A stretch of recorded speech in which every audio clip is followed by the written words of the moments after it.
Let me present to you the weakest argument against Christianity. Jesus preached jihad.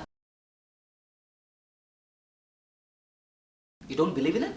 See this video. Why? Because the Bible told them with Jesus never get a chance. The Prince of Peace, he never got that chance. What was that chance? Jesus says in Gospel of Luke, chapter number 19, verse number 27. Gospel of Luke, chapter number 29, verse number 49 to 51. He says, if somebody does not believe me to be their ruler, bring him in front of me and slay him. 3 reasons why I consider this as a weak argument against Christianity. Reason number 1, context. You cannot pull out a verse from the chapter and make it say what it does not say. To know the meaning of the passage, you need to read the immediate context. The immediate context starts from verse number 11. Luke chapter 19, verse number 11. As they were listening to this, Jesus went on to tell a parable. So this was a parable, not a literal event or an instruction given to disciples to go and kill people whoever did not believe in Jesus Christ. So through this parable, Jesus Christ was talking about a future event where God will be judging people in the day of judgment.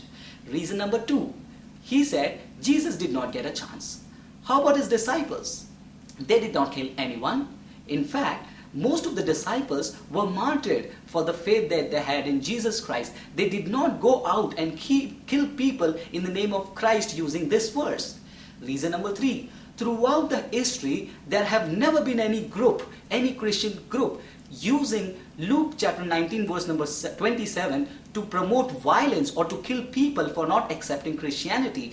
There have never been any theologian or a sect of Christianity promoting violence through Luke chapter 19 verse number 27. So in the context, Luke 19:27 is a parable which talks about the future event called Judgment Day, where God will be judging people. But time will delay no longer. Jesus Christ is coming soon as the same king of that parable. Repent, come home. God bless you.